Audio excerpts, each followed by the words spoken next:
Hello guys, please हमारे channel को subscribe कीजिए, बेल आइकन को भी जरूर प्रेस कर दीजिए और हम आपके लिए ऐसे ही मजेदार स्टोरीज लाते रहेंगे।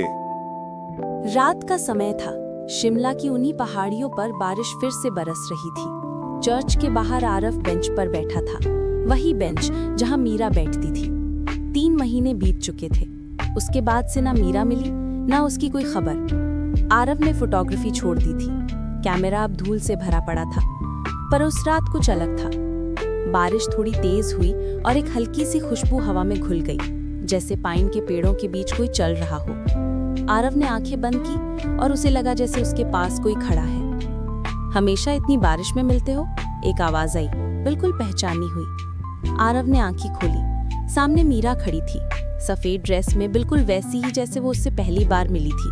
बारिश में भीगती हुई, मुस्कुराती हुई। आरव की सांसें रुक गई। मीरा, तुम ये कैसे? उसने हाथ बढ़ाया। क्या मुझे देखकर खुश नहीं हुए? आरव उसके पास गया, पर जैसे ही उसने उसका हाथ पकड़ने की कोशिश की, एक ठंडी हवा उसके बीच से गुजरी, जैसे उसके हाथ से धुआं निकल गया हो। आरव पीछे हटा। तुम रियल हो ना? मीरा चुप थी, सिर्फ इतना कहा, रियल क्या होता है आरव? जो दिखे या जो महसूस हो? उसके शब्द आरव के दिल में बस गए। उसने सिर्फ इतना कहा, तुम वापस आ गई हो, बस ये सच है। अगले दिन से आरव की जिंदगी बदल गई। मीरा हर जगह थी। कभी लॉन में उसके पास बैठी, कभी आर्ट रूम में स्केच बनाती, कभी उसके कैमरा के सामने खड़ी। पर एक अजीब बात थी, दूसरे लोग उससे देखते नहीं थे। जब आरव के दोस्त ने कहा, तू अकेला बैठा है? आरव हैरान हो गया। यहाँ मीरा थी मेरे साथ, उसने कहा। दोस्त हंस दिया। तेरे दिमाग में बस गई है लगता है वो लड़की। आरव चुप रहा, पर अंदर से उसका दिल कह रहा था, वो यहाँ है, मैं महसूस कर सकता हूँ। एक शाम मीरा ने आरव को कहा, मुझे तुम्हारे साथ चलना है एक जगह। वो उसे शिमला के बाहर एक पुरानी हवेली तक ले गई। पत्थर की दीवार, जमीन पर गिरते पत्ते और हवा में एक अजीब सा सन्नाटा। हवेली के अंदर एक छोटी सी पेंटिंग लगी थी, एक लड़का और एक लड़की, बिल्कुल आरव और मीरा जैसे। नीचे लिखा था, वो मिलते हैं हर जन्म में। आरव ने पूछा, ये तुमने बनाई है? मीरा ने आंखें बंद कर ली। हो सकता है, या किसी और मीरा ने। उस रात वो दोनों हवेली के छत पर बैठे आसमान में बादलों के बीच चांद देखते रहे। आरव ने कहा, तुम कभी जाओगी तो नहीं ना? मीरा ने धीरे से कहा, जाना तो हर किसी को पड़ता है आरव, पर कुछ रिश्तों की जमीन दूरी से नहीं टूटती। आरव ने उसका हाथ पकड़ लिया। इस बार उसका हाथ ठंडा नहीं था। मैं तुम्हें नहीं खोना चाहता। मीरा ने मुस्कुराकर कहा, तो मुझे हमेशा अपने साथ रख लो। उस पल हवा रुक गई और चांद जैसे उनके बीच चमक गया। आरव ने उसे गले लगा लिया। उस रात मीरा पहली बार उसे मिली, जैसे वो सच्ची थी, जिंदा थी। अगली सुबह जब आरव उठा, मीरा उसके पास थी। उसने कहा, मुझे तुमसे दूर नहीं जाना चाहती। आरव ने उसकी आंखों में देखा, तो फिर हम शादी कर लेते हैं। मीरा चुप रही। उसकी आंखें भर आईं। शादी?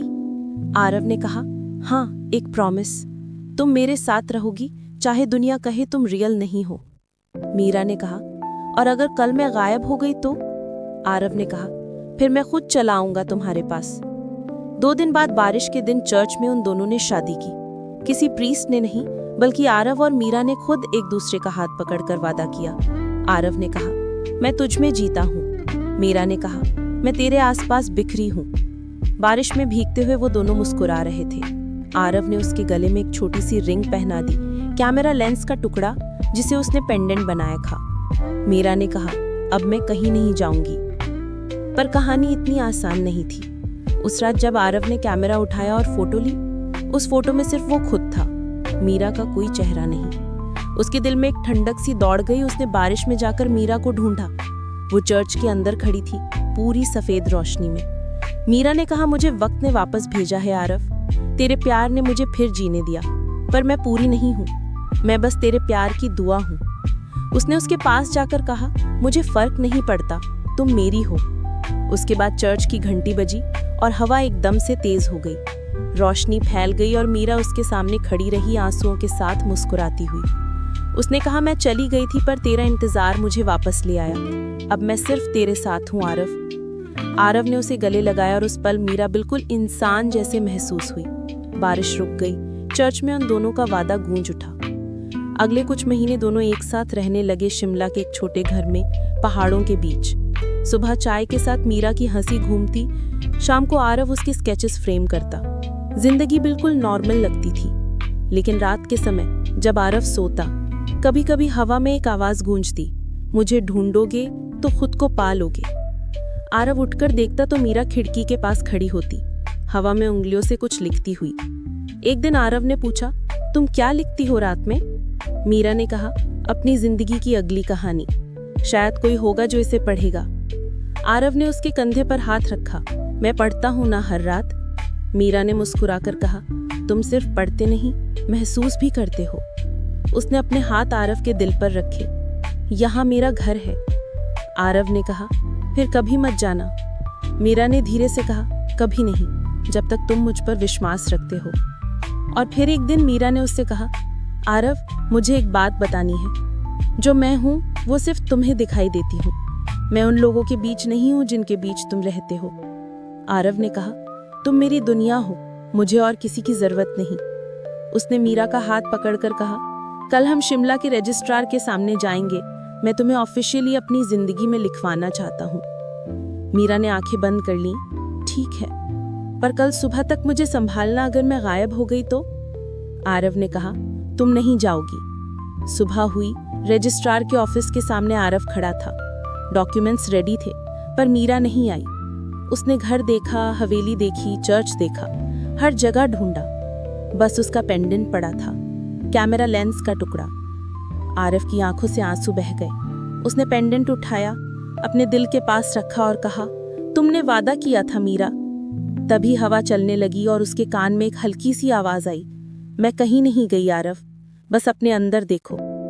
आरव ने आसमान की तरफ देखा। चांद बिल्कुल उस दिन जैसे चमक रहा था और उसके आसपास हल्की सी रोशनी चमकी।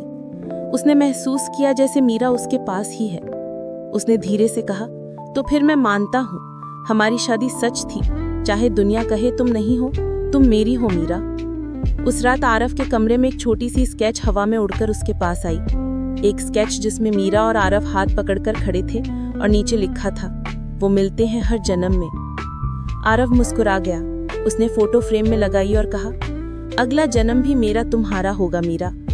बाहर बारिश फिर से बरस रही थी और चर्च की घंटी दूर कहीं से बज रही थी। शिमला की हवा में एक कहानी फिर से लिखी जा रही थी, एक रहस्यमयी मोहब्बत की, जिसमें जिंदगी और मौत का फर्क सिर्फ एक पल का था।